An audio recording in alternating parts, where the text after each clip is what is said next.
Lucas Kapitulo 12. Samantalang nagkakatipon ang libu-libong tao, na anupat nagkakayakapan sila-sila, ay nagpasimula siyang magsalita muna sa kanyang mga alagad. Mag-ingat kayo sa lebadura ng mga Fariseo, na ito'y pagpapaimbabaw nga. Datapwat walang bagay na natatakpan na hindi mahahayag at natatago na hindi malalaman. Kaya nga, ang anumang sinabi ninyo sa kadiliman ay maririnig sa kaliwanagan, at ang sinalita ninyo sa bulong sa mga silid ay ipagsisigawan sa mga bubungan. At sinasabi ko sa inyo, mga kaibigan ko, huwag kayong makatakot sa mga pumapatay ng katawan, na pagkatapos niyan ay wala na silang magagawa.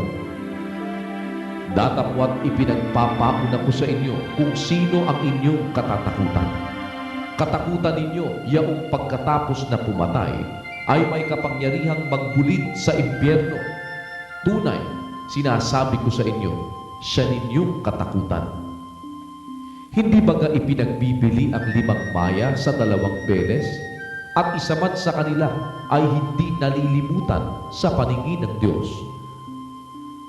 Datapwat maging ang mga buhok ng inyong ulo ay pawang bilang na lahat. Huwag kayong mga takot, kayo'y lalong mahalaga kaysa maraming maya. At sinasabi ko sa inyo, ang bawat kumikilala sa akin sa harap ng mga tao, ay kikilalanin naman siya ng anak ng tao sa harap ng mga anghel ng Diyos. Datapwat ang magkaila sa akin sa harap ng mga tao ay kakaila sa harap ng mga anghel ng Diyos.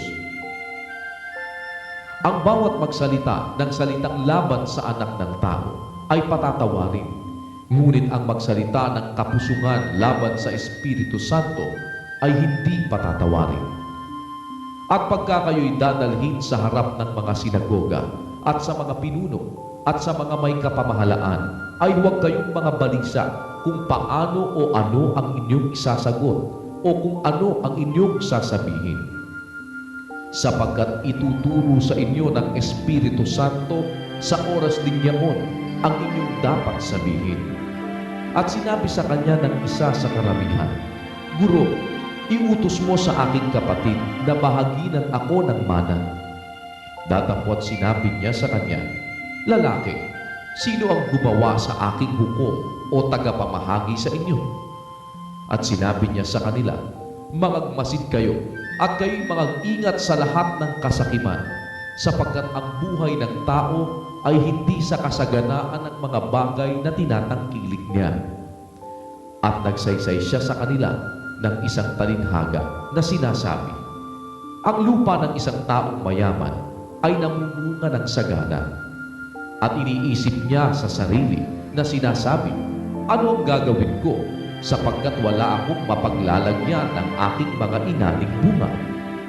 At sinabi niya, ito ang gagawin ko. Igigiba ko ang aking mga bangal at gagawa ako ng lalong malalaki, at doon ko ilalagay ang lahat ng aking butil at aking mga pag-aari.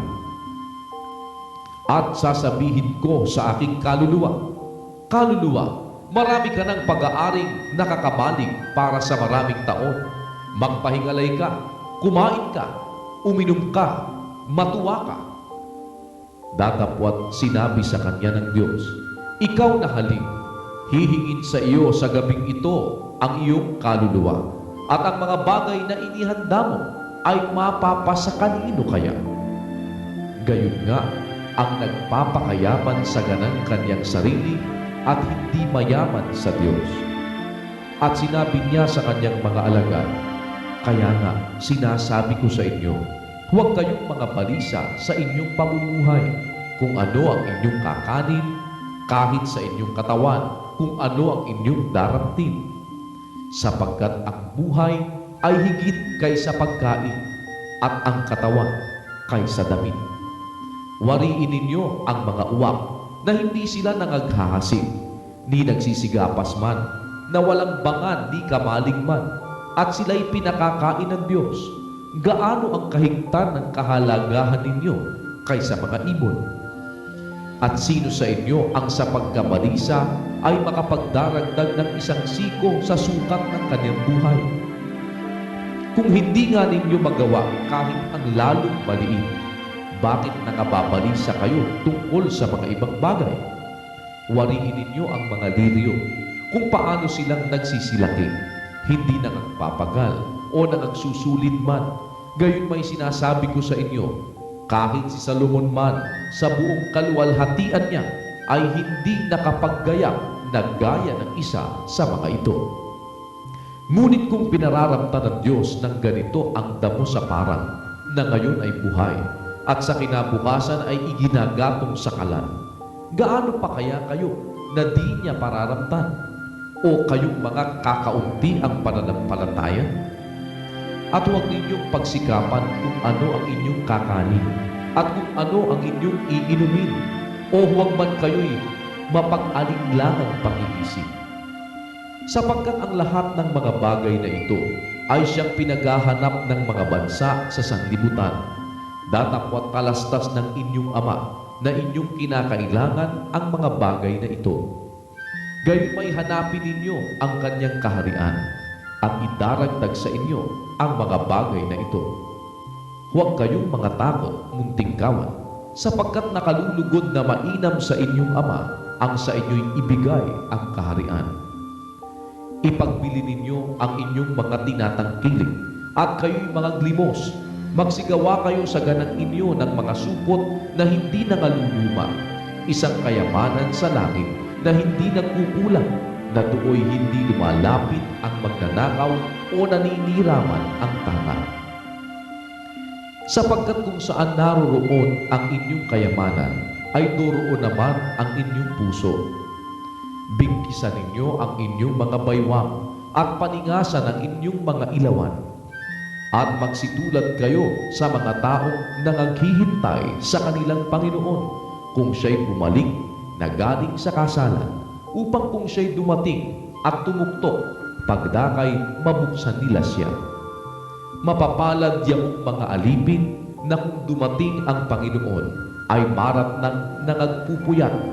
Katotohanan sinasabi ko sa inyo na siya'y magbibigkis sa sarili at sila'y pauupuin sa dulang at lalapit at sila'y paglilingkuran niya. At kung siya'y dumating sa ikalawang pagpupuyat o sa ikatlo at masumpungan sila sa gayon, ay mapapalad ang mga aliping yaon. Datapwat kalastasin ninyo ito na kung nalalaman lamang ng puno ng sambahayan kung anong oras darating ang magnanakaw, siya'y magpupuya at hindi pababayaang sirain ang kaniyang bahay. Kayo rin naman ay mangagsihanda, sapagkat sa oras na hindi ninyo iniisip, ang anak ng tao ay darating. At sinabi ni Pedro, Panginoon, sinasabi mo baga ang talinghagang ito sa amin o sa lahat naman? At sinabi ng Panginoon, sino nga baga ang katiwalang tapat at matalino na pagkakatiwalaan ng kanyang Panginoon ang kanyang sambahayan upang sila'y bigyan ng kanilang bahagi na pagkain sa kapanahunan? Mapalad ang aliping yaon na kung dumating ang kanyang Panginoon ay marat ng gayon ang ginagawa niya. Katotohanang sinasabi ko sa inyo na sa kanya'y ipagkakatiwala ang lahat niyang pag-aari. Datapwat kung sabihin ng aliping yaon sa kanyang puso, maluluwatan ang pagdating ng aking Panginoon, at magpasigulang bugbugin ang mga aliping lalaki at mga aliping babae, at kumain at uminom at maglasing. Ang Panginoon ng aliping yaon ay darating sa araw na di niya hinihintay at sa oras na hindi niya nalalaman, at siya'y babaakin at isasama ang kanyang bahagi sa mga di tapat. At yaong aliping nakaalam ng kalooban ng kanyang Panginoon at hindi naghanda at hindi gumawa ng alinsunod sa kanyang kalooban, ay papaluin ng marami. Datapwat ang hindi nakaalam at gumagawa ng mga bagay na karapat-dapat sa mga palo ay papaluin ng kaunti. At sa sino mang binigyan ng marami, ay marami ang hihingin sa kanya. At sa sino mang pinagkatiwalaan ng marami, ay lalo nang marami ang hihingin sa kanya. Ako'y naparito upang maglagay ng apoy sa lupa. At ano pa ang iibigin ko kung magningas na? Datapwat ako'y may isang bautismo upang ibautismo sa akin. At gaano ang aking kagipitan hanggang sa ito'y maganap? Inaakala ba ganinyo na ako'y naparito upang magbigay ng kapayapaan sa lupa?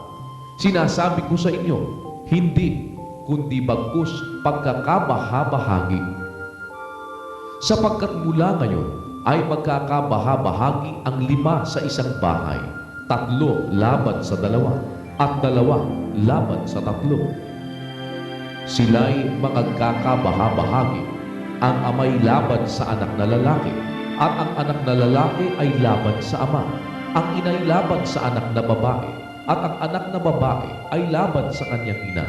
Ang biyanang babae ay laban sa kanyang manugang na babae, at ang manugang na babae ay laban sa kanyang biyanang babae. At sinabi rin naman niya sa mga karamihan, pagka nakikita ninyong bumangon sa kaluluran ang isang alapaap, ay agad ninyong sinasabi, uulan, at gayon ang nangyayari. At kung humihihip ang hanging timugan, ay sinasabi ninyo, iinit na maigi, at ito'y nangyayari. Kayong mga mapagpaimbabaw, marunong kayong mangagpaaninaw ng anyo ng lupa at ng langit. Datapwat bakit di ninyo nalalamang ipaaninaw ang panahong ito? At bakit naman hindi ninyo hatulan sa inyong sarili kung alin ang matuwid? Sapagkat samantalang pumaparoon ka sa hukom na kasama mo ang iyong kaalin, ay sikapin mo sa daan na makaligtas ka sa kanya. Baka sakaling kaladkarin ka niya sa hukom at ibigay ka ng hukom sa punong kawal at ipasok ka ng punong kawal sa bilangguan. Sinasabi ko sa iyo, hindi ka lalabas doon sa anumang paraan hanggang sa mabayaran mo ang katapus-tapusang lepta.